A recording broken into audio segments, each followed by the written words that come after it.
Cool. Day 158, everybody. So take a look in the closet. Here we go. We got some games.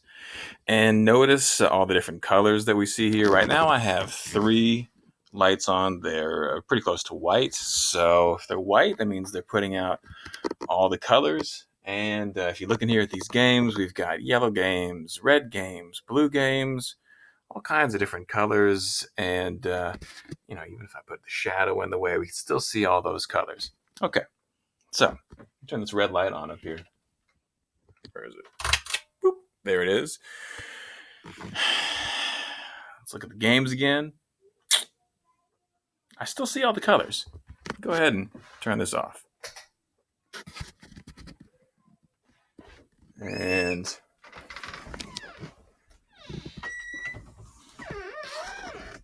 oh,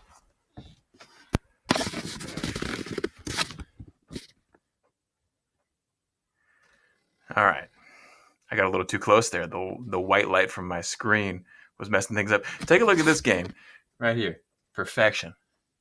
What color does it look now? Should look black. Why? It's blue, right? Get closer. Shine a little white light on it. It's blue, right? You see that? But right now, under mostly just red light, it shows up as black. Why is that? I'm going to try and figure that out this week. So, got a couple goals for today. One, talk about observe that light can only be seen when it bounces off an object. The only reason you're seeing things is because light is bouncing off something. And that reflection you see with your eyes. And then 2, at the end, we're going to classify things into transparent and opaque. For your warm-up, can you see a light beam as it travels? It's a yes or no question. What light can you see in whatever room you're in right now? And can you actually see the light traveling from light bulbs to objects in the room? So, go ahead and answer those and then come back. Hopefully you're paused. And unpause and welcome back. So, can you see a light beam? Well, so sometimes it might feel like you can. Today it's rainy and cloudy, and when the clouds start to part, you're going to probably see the sunshine shining through gaps in the clouds. And so, what does that look like? Well, hold on, let me show you. So, here's an example. And so what causes these? Something worth thinking about. We'll come back to that later. Oh, okay. Great. No thanks. All right. But you'll see these. You may see them today. Sometimes you see them when the sun is setting behind some clouds. Moving on. Can you see the light in the room right now? I can't, and you can't either. And you can't see the light traveling from those light bulbs up there to anywhere else.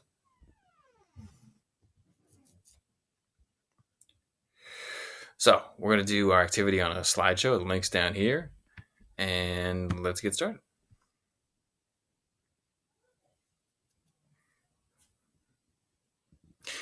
Do. So take some notes, draw the pictures, answer the questions. Drawing the pictures is important. And let's go with the presentation here.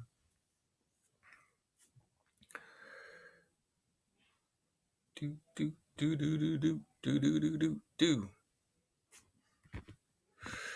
All right. So can you see these? Well, so what you're seeing when you see those sun rays or sunbeams, like I just showed you in the picture, you're seeing particulate matter that's in the air, and you're seeing that the light is reflecting off those things. And when light reflects off something, that's how you see it. That's how you're seeing me right now. That's how you saw the games up there. And when the games were black and then I moved my computer closer to them and the white light from my screen shined onto the blue box of what's that game? Perfection box. some of that reflected off there, and you're able to see the blue again. So there's a clue.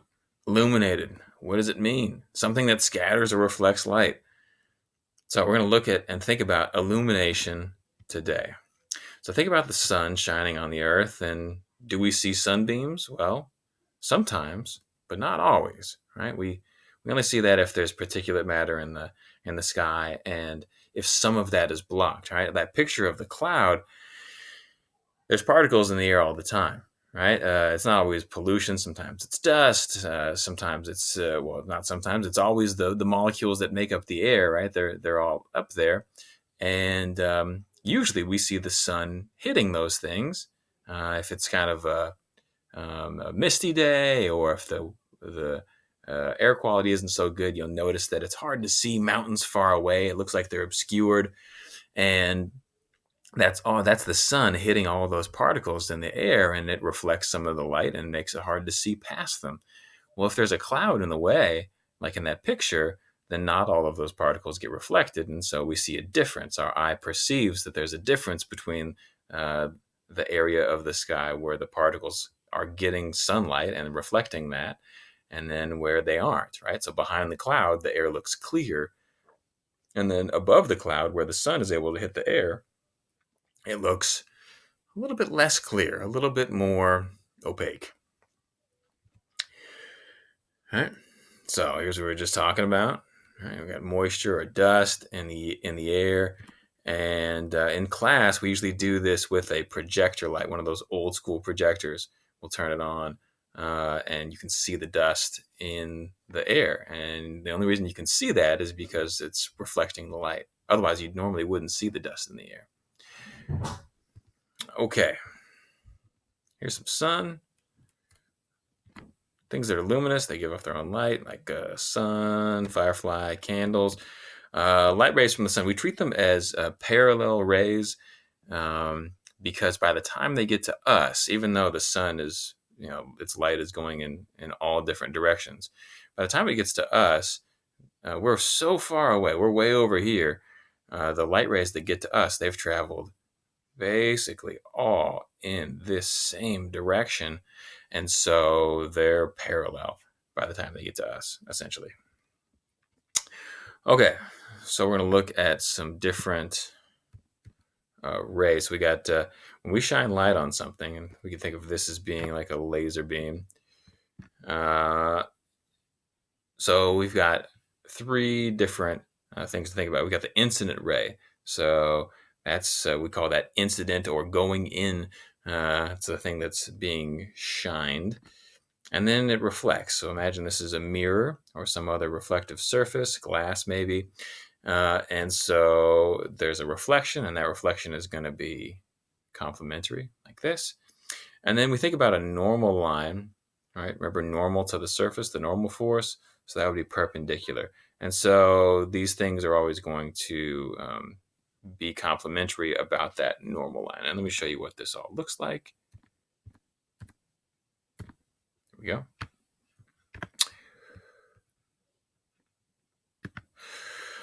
So we've got the incident ray, that's the I here.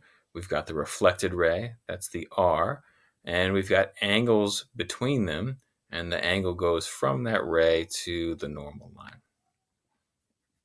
So if you studied optics, we would actually use that math or use those angles to figure out the angle, the direction of the reflection, and also you can figure out like the direction of the refraction. Like if you've ever put a straw in a cup and noticed that the straw appears split, you could actually figure out by how far it would be split using some math, including these angles.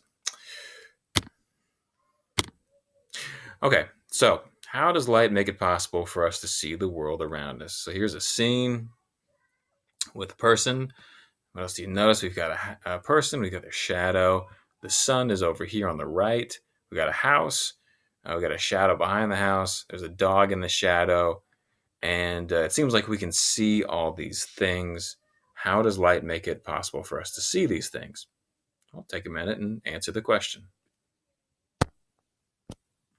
I'm sure you have lots of answers.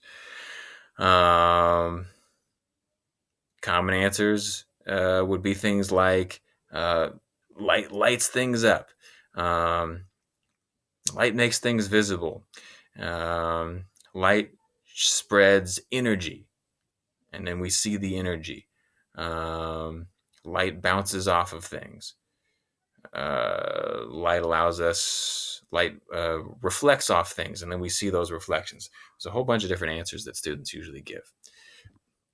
So what I want you to do is to sketch this picture. It doesn't have to be super detailed like this. You could just draw a house and a little stick dog and a stick person and a sun, and draw the path that light takes in order for the person to see the house. So which way does the light go for the person to see the house? If you have somebody else in the house and you want to discuss this with them, go for it. It's good to maybe both talk about what you think or how it is that you think you're able to see the house. So I'll give you a minute to do that. Go ahead and pause and unpause. Okay, so without saying what the right answer is, so here's one possible answer.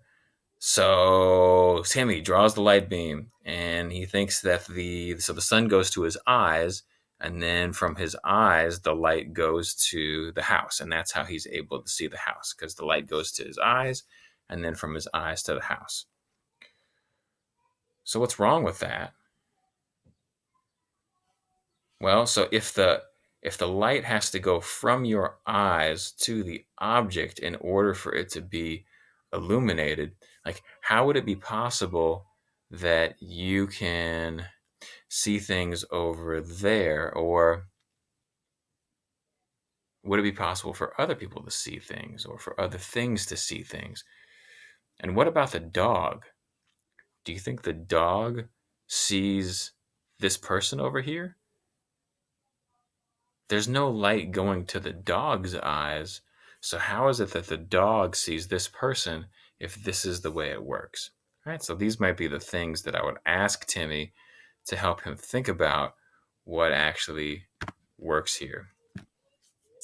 So what is correct? Well, so the correct thing is that the light strikes all these objects, and then those objects reflect the light, and we get some of those reflections, right? So if the sun strikes this house, it's going to reflect light in all different directions, to the left, up, kind of out of the page, to the right.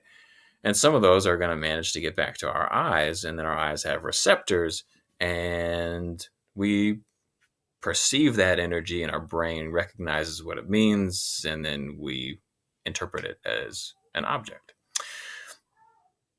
So it should be a beam to the house, and then a beam back to the eyes of the observer, or a beam to the bush, etc. Okay, so the light doesn't hit the dog directly. So how is it that the person can see the dog? So how is this dog illuminated? Any ideas? I mean, obviously there's not another sun over here, and the sun's light travels in a straight line, so it's not like it's going to follow my cursor and then decide to bend down and light up the dog. It doesn't work that way. It just travels in straight lines and does reflections off things. So how could you see the dog? Well, do you think there might be some objects over here?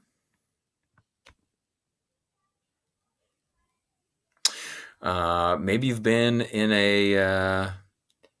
maybe you've hid in a box before. Maybe you've been in a cave before. How does light get into the box? How does light get into the cave?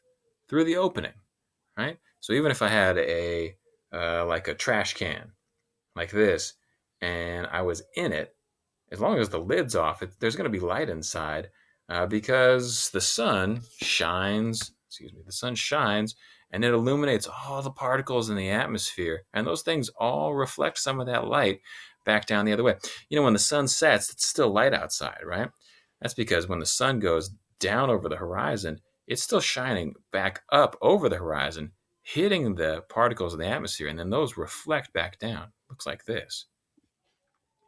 And so, in much in the same way, this sun is shining. It's hitting some particles up here. Those are going to reflect down here, and we can see the dog. Maybe there's some trees over here. The sun hits the trees. the light reflects off the trees and some of it hits the dog. Maybe the sun shines right here, hits this grass, and some of the grass reflects the light back this way towards the dog. All those reflections, they all provide light to everything that is shaded over here, and so we're still able to see it. And that's how you see the dog. Fun stuff. Okay, so we're going to look at color a little bit and start introducing the idea of color and explaining why it was that the game up there turned black. And so click on this link and you're going to go to single bulb. Let me show you how to do that. We can use FET. It's a great little simulator.